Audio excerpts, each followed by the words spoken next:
Good afternoon, everyone. This is Todd Pinella. I'm the Vice President of Professional Services here at GTRI. I'm just waiting for a few moments for others to join, and we'll get started shortly.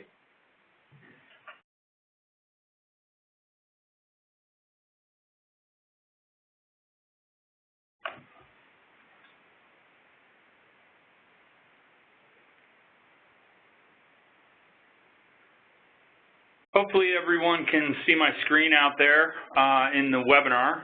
If you can't for some reason, or if the group cannot, please chat in your window that you are unable to see the PowerPoint that I've got up and running.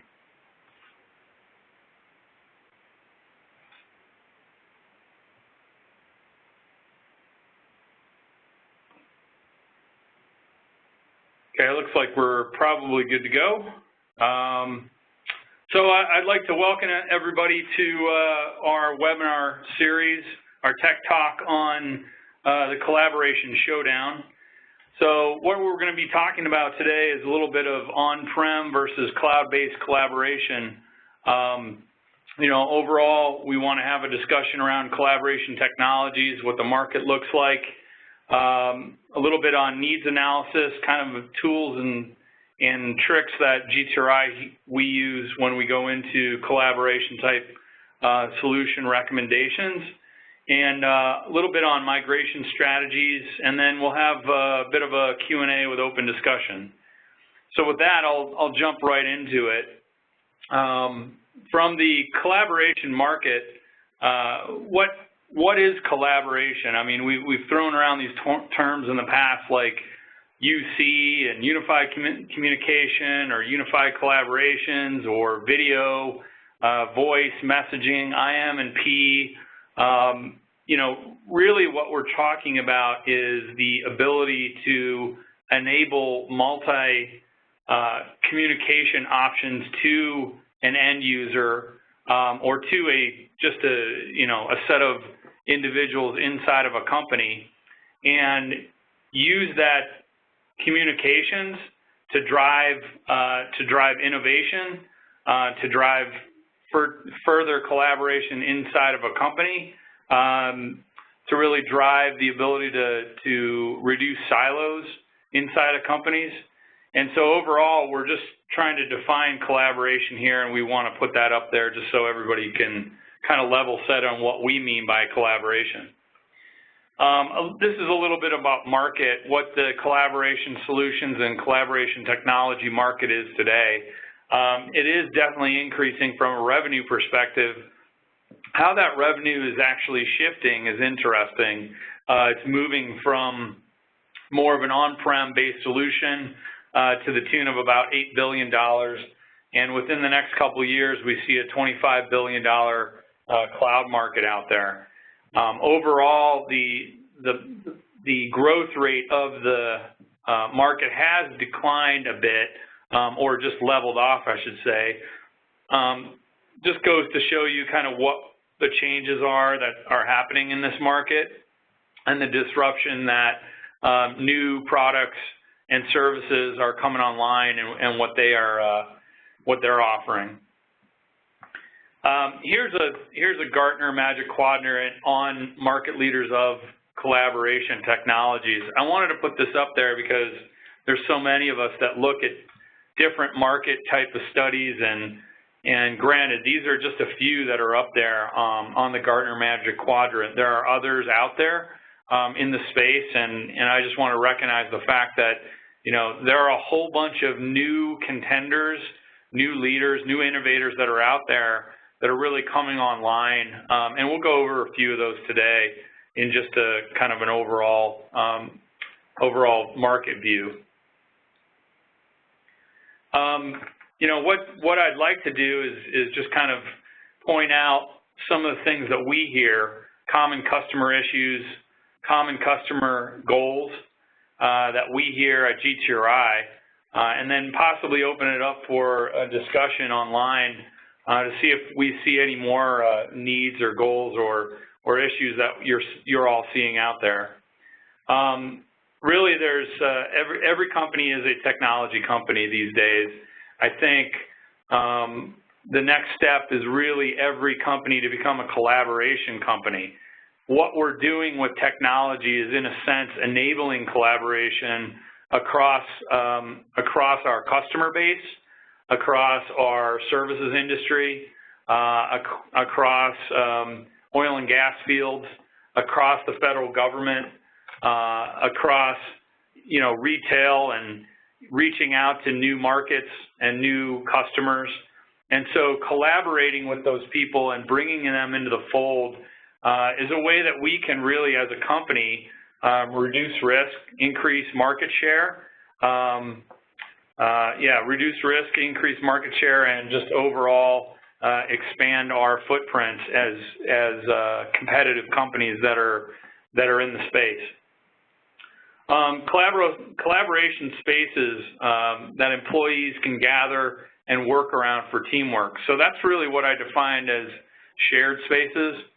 So, we are seeing a trend in the market, especially around commercial real estate, where most of the commercial real estate spaces are turning into a collaborative environment. So when you go into the office, what you're doing is meeting with people, and you're not necessarily sticking yourself in an office anymore and kind of huddling down and hunkering down for the day and trying to get through your day without talking to anybody.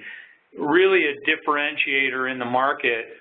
To be a differentiator in the market, you need to have that collaboration with your teammates, with your customers, with your suppliers, to be able to provide that kind of next generation, so to speak, collaboration environment. Remote teams is another key factor. Remote teams is, we really don't define work as a place anymore. It's really, we work kind of where our device is and how we can access. And although some of us, to much of the chagrin of some of us, we can work anywhere at any time in any place, and it really allows a different level of communication when you have that remote team, when you have those shared spaces communicating together. The other thing is, we really need the capability of doing things faster. We need to become more agile. The speed of consumption out there is just dramatically increasing day over day through technologies, and we need to be aware of that. How do we, as companies, and especially for most of us on the line here, how do we as IT folks who are supporting these companies allow our companies to become more agile through collaboration technologies?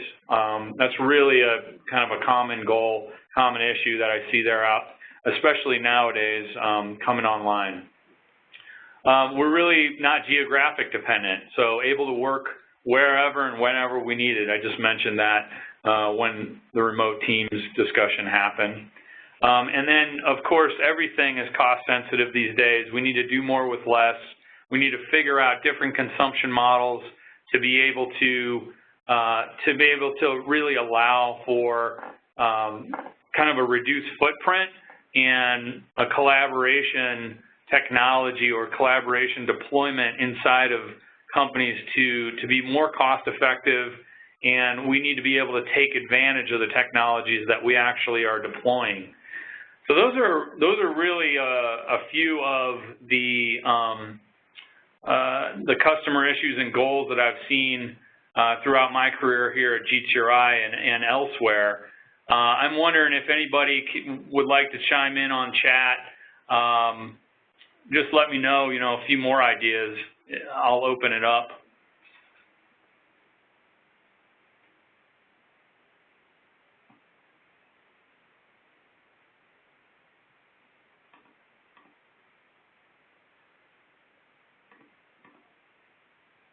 Yeah, so it doesn't look like we have any, or at least I'm not seeing anything in the chat window at the moment. If you guys do have other ideas that I didn't capture here, I'd love to hear them. Please feel free to send them to me in chat or in other places. Certainly, I would love to hear from anybody. I'm going to allow everybody to be connected to the audio if you do want to chime in. Please feel free to mute yourself if you're not if you're not talking. So I just opened up the window, or opened up the audio so everybody can say something if they'd like. If not, I'll move on.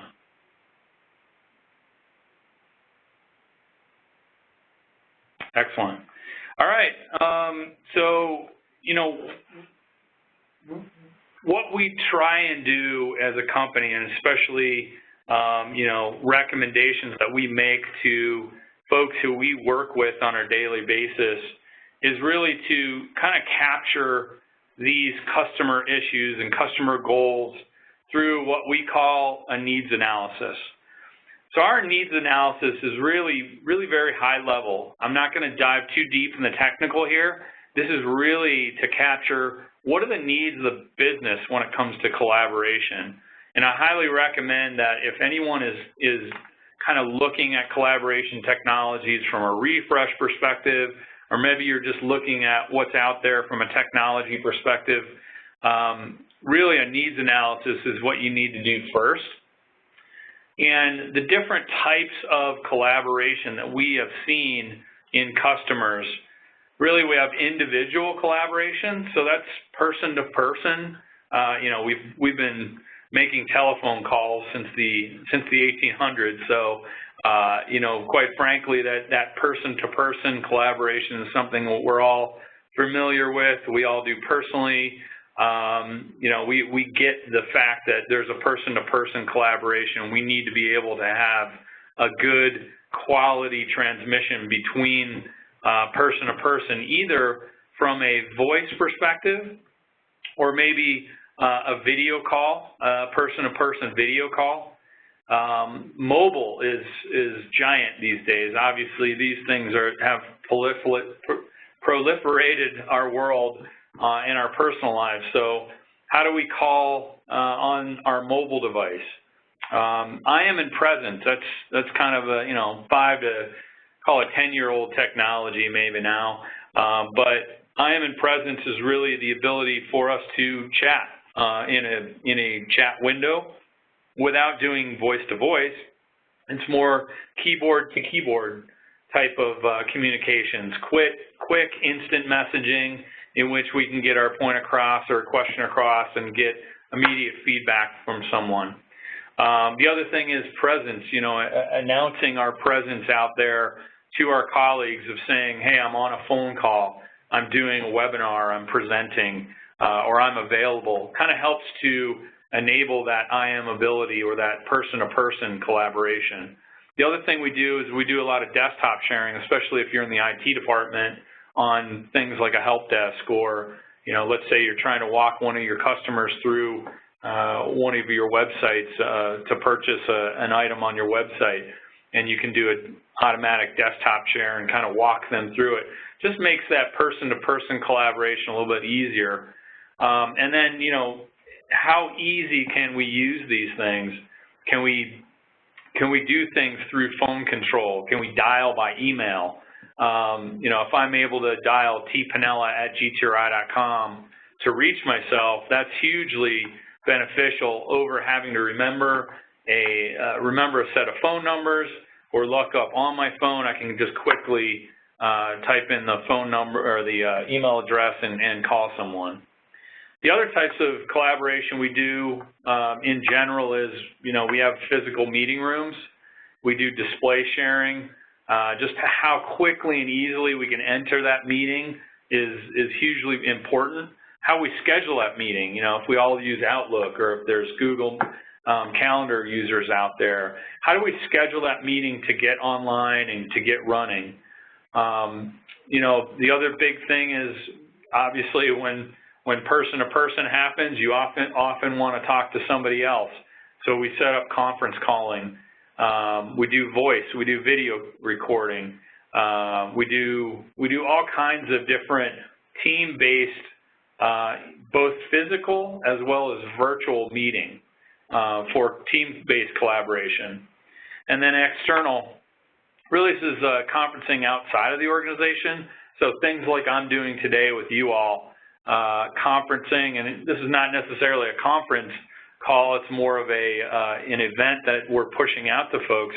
but this type of collaboration is helpful for education purposes, for research purposes, for things that are, if you want to collaborate with your customers, you collaborate with your suppliers. Let's say you have manufacturers you need to talk to and designers and architects and things like that you want to bring into different calls, and I think everybody's used to the conference call, but how do we do that in a way that's a little bit more collaborative, that's a little bit more robust? I think that kind of technology is what's really coming online today, and it's exciting in the space.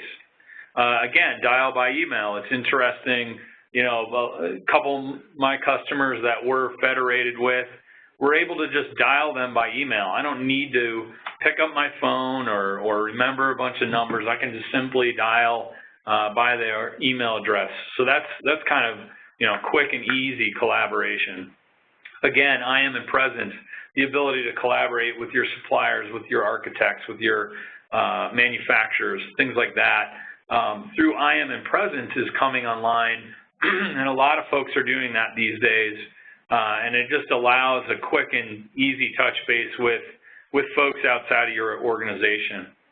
And then really, the exciting transformation of where collaboration is going is platform integration and kind of this native multi-collaboration platform where we are collaborating inside the tools we use to run the business.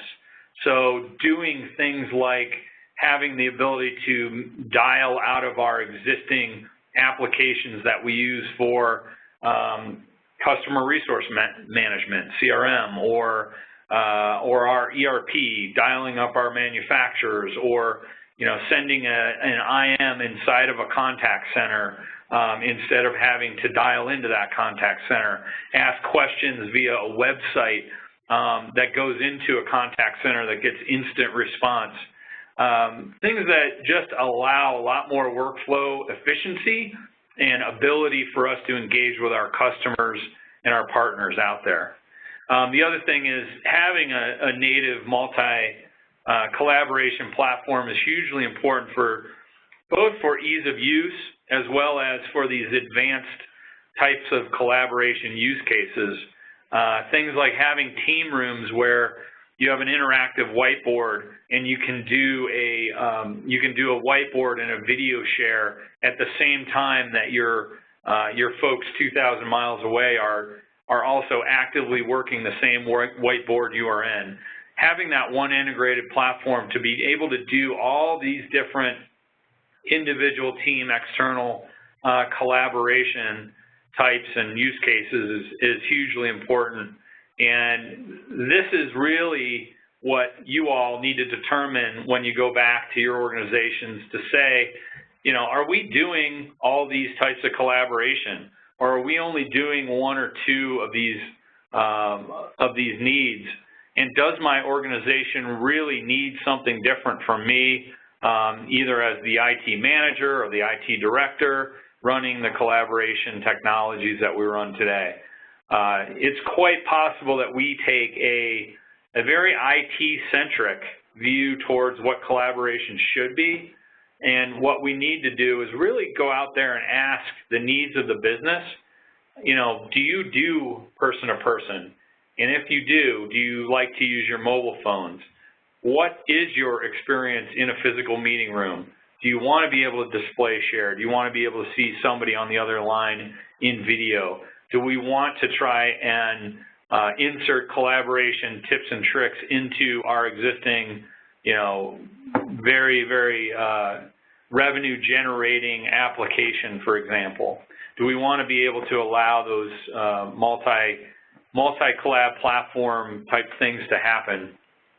And that's really, that's really the basis of the needs analysis as we run through and kind of determine, are all these things a need for your customers, or just a subset? And if so, what does that mean? And that brings us to our next kind of part of the discussion. So what's really out there? What will solve the needs of the business? And this is really kind of where we're going to dive in a little bit on what the solution spectrum is out there, from an on-premise solution, which is really your traditional-based phone systems, that's where we all grew up, to really this cloud-based collaboration platform. And there's multiple solutions out there these days. The big areas that we see are the on-premise areas, on-premise with managed services, cloud-based platforms that are still managed by employee teams, however, are fully cloud-based as opposed to something on-prem. And then, really kind of that full all-in is the hosted and managed solution, where the platform itself is hosted at another entity and managed by that other entity, and really, kind of that is the full cloud-based solution that's out there. So what are the pluses and minuses of each? On-prem, we're very used to this. We've bought phone systems for years, but nowadays, phone systems are not, that's kind of table stakes. We need to bring a lot more to the table than just a phone system. Video systems and IM and presence systems and the collaborative whiteboard spaces and, collaborative just spaces in general for us to work in. How does an on-prem system accomplish that? Well, most of the time we need to make a capital investment there. Unless you're doing some sort of capital lease, you usually buy a new system, whether it be new or whether it be an upgrade to your existing system. There's some sort of capital investment that you need to make. Traditionally, these systems are managed by the employees of the company. So there's a team of folks that are managing that on-prem system, usually some sort of unified communications group or collaborations group or voice systems team. And that's really that traditional phone, where the traditional phone system came from. The other thing is we're kind of refresh constrained. About every 5 years or 6 years, we need to take a look at new technologies.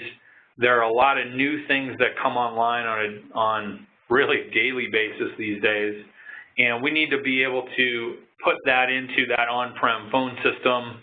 And so, we're constrained by the system that we have on-prem and that we're either upgrading or we are refreshing on a given refresh cycle. The other thing on-prem, kind of adds to is operational expense from a personnel perspective.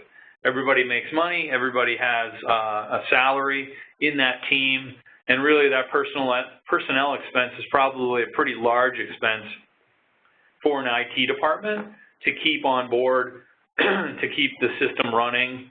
But having that personnel expense and having that employee management and really making the investment on-premise allows the ultimate level of control in your system. It allows a very, very robust team to manage a very, very robust system on-prem. And that's really a great way to go these days, especially for the larger enterprise-based customers that are out there. Kind of moving through the spectrum, take that on-prem and move it out further. Providing a managed services is really the next step of how you can augment your on-prem environment. Let's say those employees that are working for your companies are very senior level. They don't really want to be working on Tier 1 and Tier 2 type calls, MACD work, things that are very, very tedious and time consuming. And really, you want your thought leaders in that group to be focused on newer architectures, newer technologies, innovations. A lot of folks turn to managed services to be able to kind of offload that lower level of service, so to speak. So there is a little less support control. You're obviously giving up support to another entity. That's usually another company.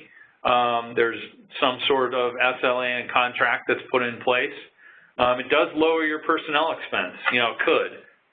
I'm not saying that, you know, you want to lay off anybody or you want to get rid of anybody, but there's a way to offset that personnel expense through offloading and offshoring, so to speak, some of that lower tier work. There's also a bit of a mixture in management. So you usually traditionally have a management scheme inside the managed services group as well as your on-prem team. They need to interact very well. So there's always that dynamic that needs to be thought about and considered when going into a managed service.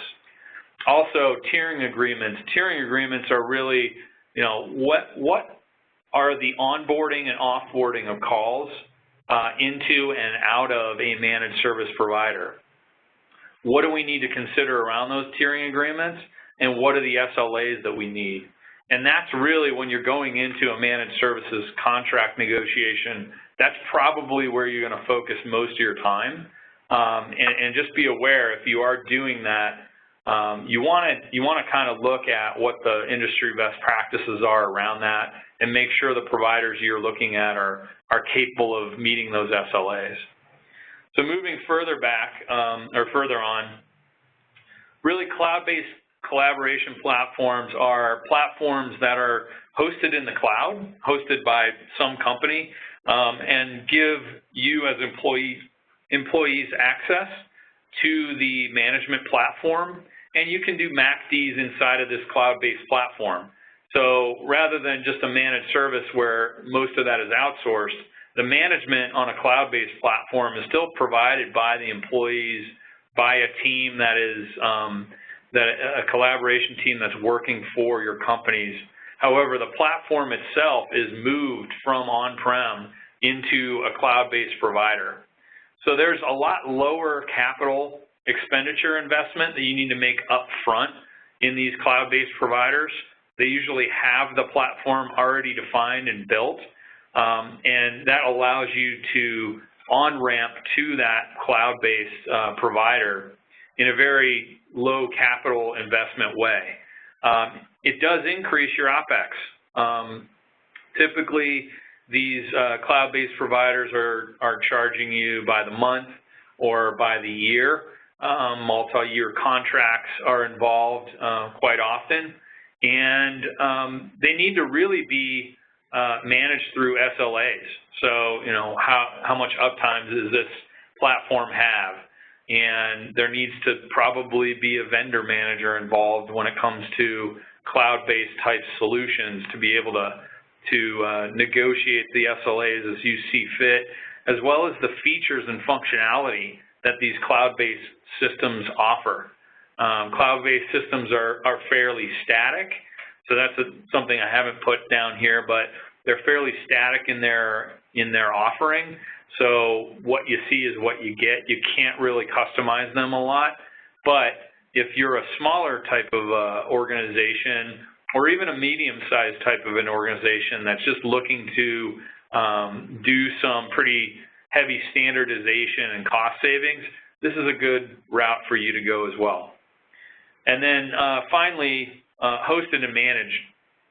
So hosted and managed is really probably the lowest amount of CapEx that you spend. It is very high OpEx because you're not only hosting the collaboration platform, you're also hosting the management of the folks that are managing the platform itself. And most likely, you just have some sort of, you know, at your company, have some sort of vendor management only. So you manage these companies through a vendor manager or, like, let's say an IT director that has direct management responsibilities over this hosted company, and you work very actively with their management to come up with SLAs, to come up with tiering, to come up with help desk in and out, onboarding, things like that. So it is a lot more loss of control of the existing platform. You're losing the ability to manage it yourself on a daily basis. So it's quite the opposite of what we have on the far left, the on-prem environment. A little bit more loss of control, but that might be worthwhile to you if you're, mid-sized, smaller company, or even a large company at this stage of the game who is looking to really do some cost management and overall operational expenditure switches or capital expenditure switches. So that's really the spectrum of solutions. I just wanted to talk briefly through some of the pluses and minuses of those. I'm sure there are many others that I'd love to hear from you all on. Those are the ones that we most often come up with. So kind of moving into a little bit more pointed discussion, really where we see most of the on-prem, and this brings really that market conditions and overall collaboration market together with really the spectrum of solutions that are out there today.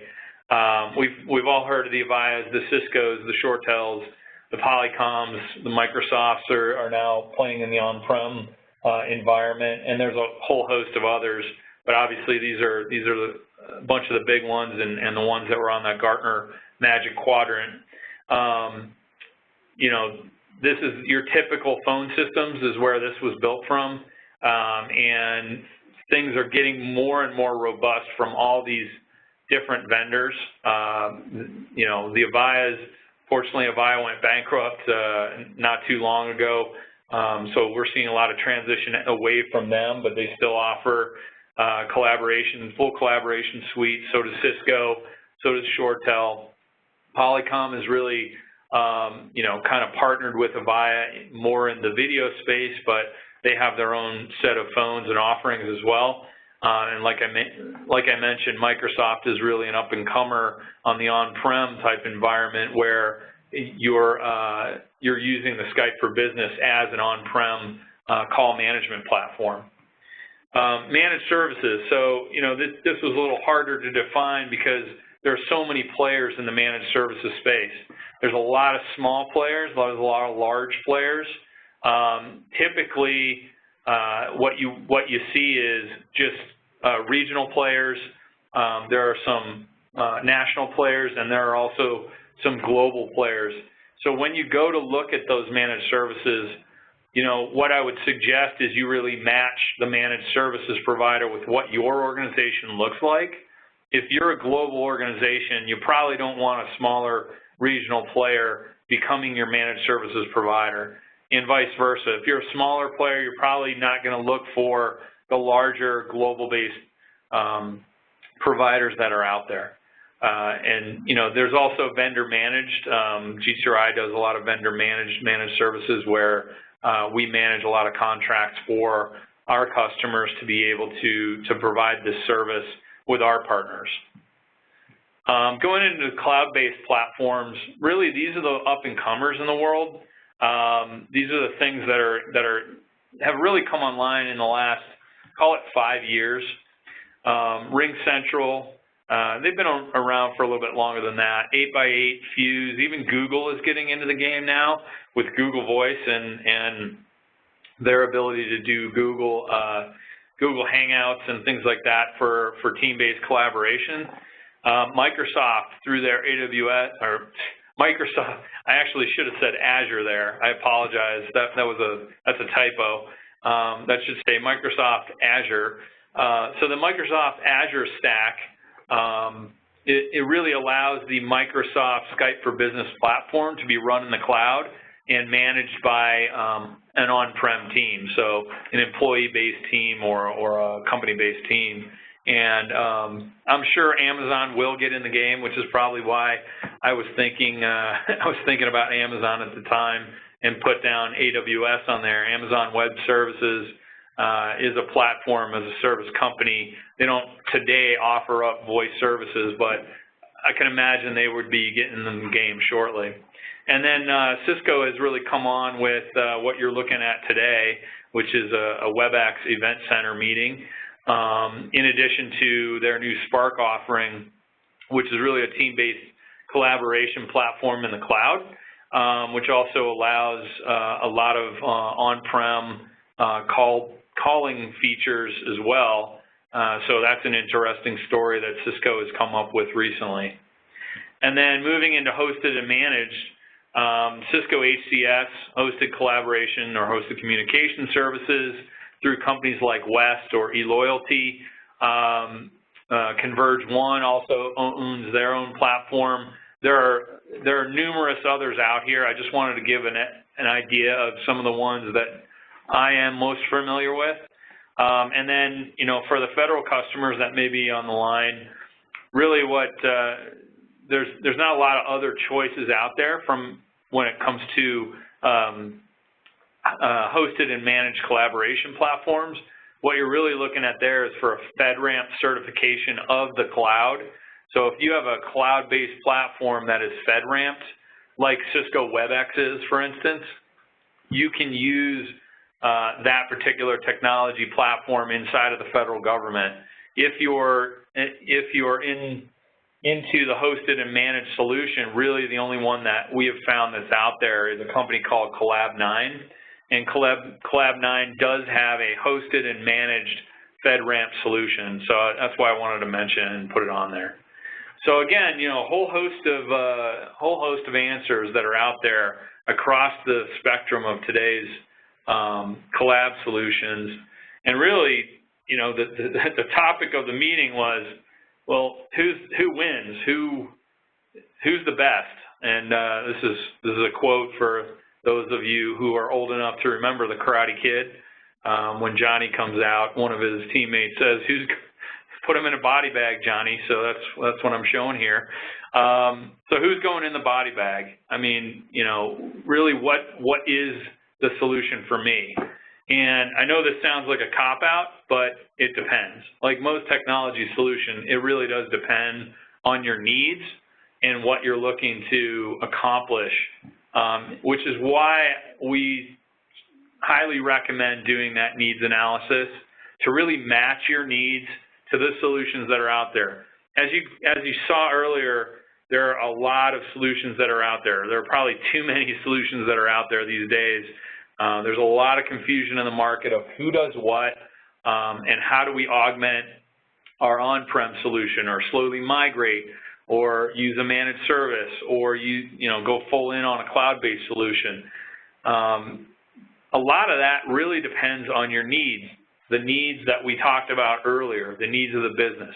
Are you just using voice? Is this a company that all they need to do is pick up a phone? They don't have any mobile. There's no need for video.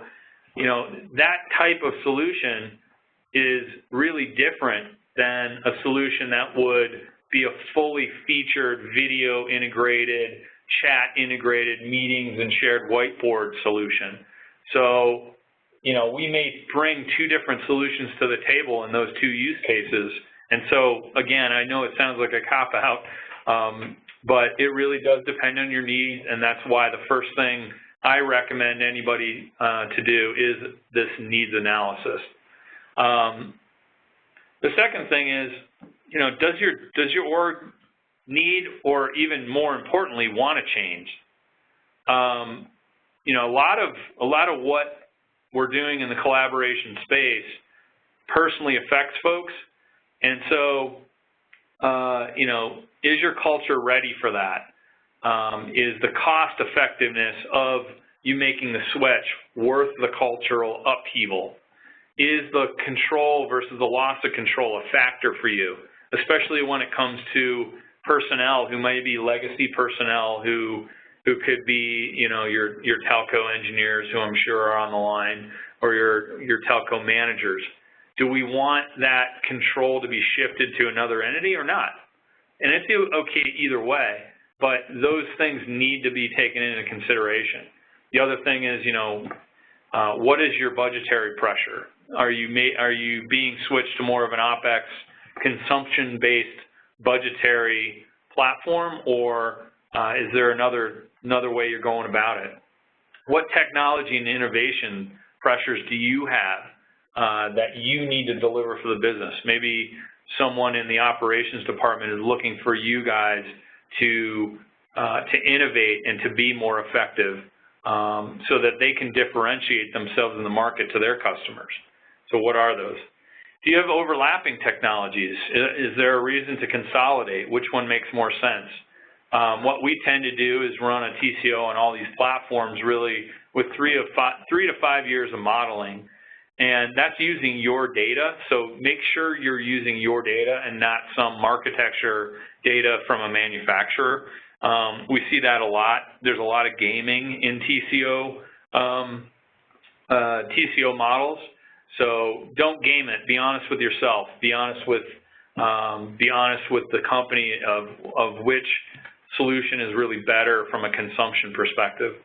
And then, you know, are there consumption models that overlap? And I wanted to touch on this one in particular because I have seen this more times than not in the recent 2 years where Microsoft and Cisco are competing against each other, and Microsoft has this enterprise agreement and so does Cisco, and you know, what is overlapping and what do we need on both sides, and well, why don't I just go all in on one? Really, that discussion needs to take place at a pretty deep level as well as a pretty high level when it comes to someone that may be in a CIO position or CTO position. Understanding where those consumption models overlap and the fact that you're going to have to double pay for something, it doesn't matter what, because neither one of those two companies will allow you to exit out easily, is hugely important.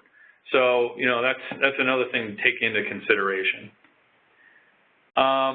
You know, once you have kind of settled on a model that you think is good and you really are looking to move down that path, a lot of migration strategies out there. I didn't really want to put a strategy discussion up here. I wanted to more talk about, this is going out of order here, but I'm going to populate it. So really, these are just tips and tricks and some highlights of things that I've noticed over the years. Collaboration technology is intensely personal. How we use our devices anymore is a very, very personal thing. One person may want to use it different than the other, and the idea of just having an IT-centric view of how somebody should use their technology is not really where the market's going, and it's not really recommended because that's how we're all feeling the IT pressures that we are.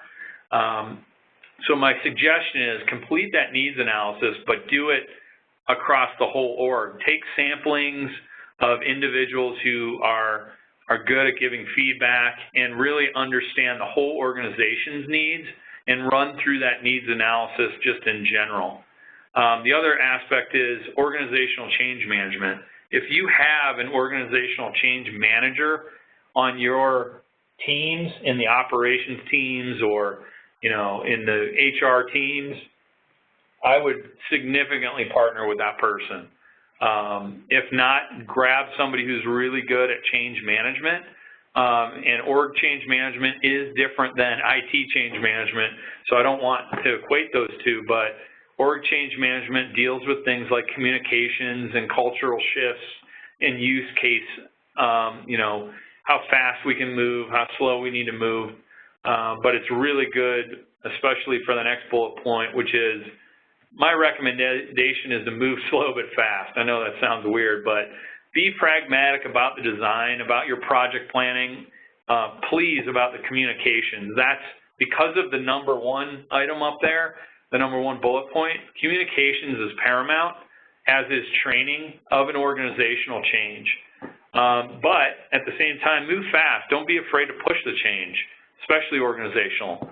We need to be able to move and innovate faster, especially those of us that have grown up in IT over the last 15, 20 years. You know, we need to innovate faster for our companies. We need to be able to push that change quicker so that they can then collaborate easier and differentiate themselves in the market. Third bullet point is ask for help. Organizations do this all the time. You know, GTRI is one of them. Just put it in a plug for us, but you don't have to come to us. Just organizations do this all the time, day in, day out, and you guys might not. It's okay to ask for help. It's okay. You've got a day job. just let go of it, and it might be fun to design it, and you'll be a part of that design no matter what company you would go with. But is it really fun to implement it all by yourself? It's probably not fun to go deploy 400 phones around an organization and try and listen and hear to all the different needs of the company and make sure that those needs are put into the system. Two heads are better than one, always. So hugely recommend these 3 things. And you notice none of these are technical. None of these are migration strategies of how to get from one platform to the next. These things, I believe, are more important than any technical change and any technical migration you're going to make because of how intensely personal collaboration technology is to people. So hopefully that gave you a good idea of a few recommendations that we have here at GTRI that I have personally. Going into Q&A, a few of you shot me out some pre-questions, so I did want to take some time to answer those. Do customers ever move from the cloud back to on-prem, or is it always better to do the other, or is it always the other way around? So I would say no. Most of the customers are moving from on-prem to the cloud these days. I have seen some folks that have pulled back. A lot of folks who go into the cloud don't realize the loss of control that they have. And when it starts to realize on their staff, there starts to be difficulty, they make shifts backward, or backwards, so to speak. But the vast majority of the trend that I'm seeing out there is how do we move our on-prem system to the cloud, and can you help us with that migration? So the second question, does the industry we're involved or we're in have anything to do with which deployment model we choose? Yeah, I think it does. I think large enterprises are going to have a harder time going into cloud-based collaboration platforms because they have such like ingrained processes and procedures and even applications, as well as just large system configurations that are so dependent on what their business processes are. So I'd say large organizations, large enterprises are going to have a more difficult time migrating to the cloud. Not saying it's impossible, but more difficult. I'd also say, I highlighted federal earlier. It absolutely depends on your stance federally, what you're looking to do. And even the state and local government folks who depend on federal regs, FedRAMP, it has given us a path to use cloud-based technologies in the federal government. However, it's not a silver bullet, and there's a lot less folks that are in that space than there are with non-FedRAMP offerings. So absolutely, I think the industry depends, and that's, again, where the needs analysis is so important.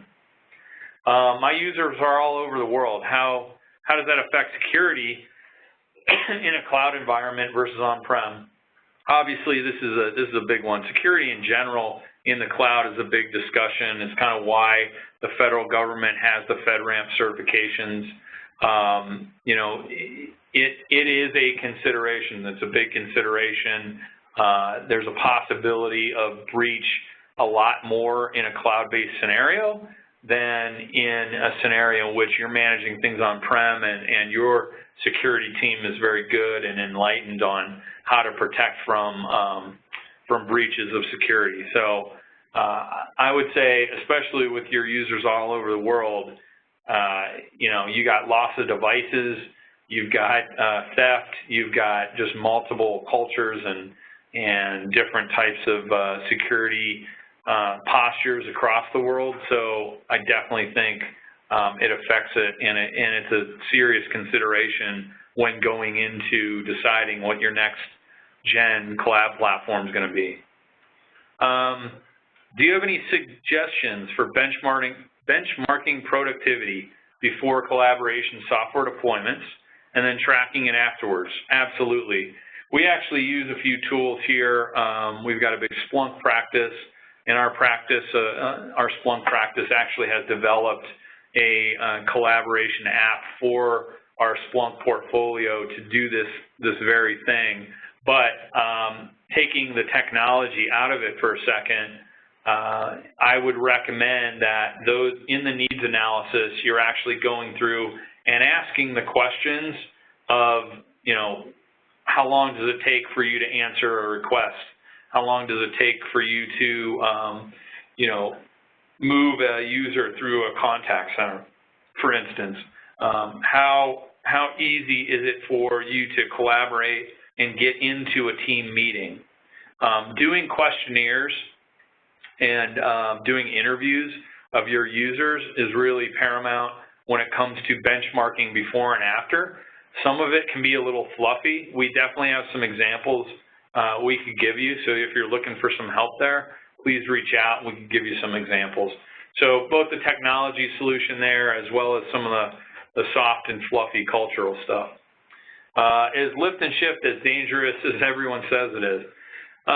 You know, this is kind of, should I move from on-prem to cloud, or should I just create a new, maybe you're going from an Avaya system that, you know, since they've become bankrupt, they're, you know, you're looking to get off of them and onto another platform. That lift and shift is, there's a lot more risk involved in it because it's a new platform. It's not something you're migrating or even upgrading. So it's not dangerous per se, but I'd say it's more risky than a simple upgrade or a like-for-like migration. So again, that's another key factor in figuring out what it is that you should go to and where it is that you're coming from. So I want to thank the people who asked those questions earlier. I appreciate it. At this point, I'm really you know, wanting to open up the floor for discussion if there is any. And what I'll do here is I'll unmute you. So give me a second here. All right. If anybody wants to jump in and ask some questions, feel free. Does anybody out there want to ask a question?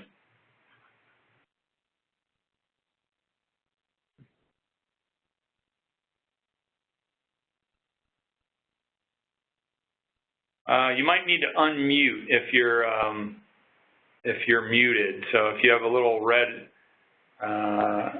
red exclamation point next to your name, you might need to unmute yourself.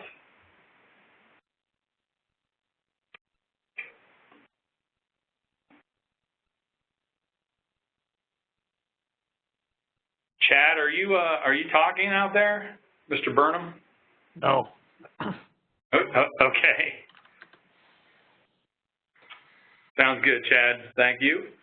All right. Well, if nobody else has any other questions, I just wanted to say thank you for attending. Hopefully this was somewhat worthwhile. I know it was very high level, very cursory look into how we go about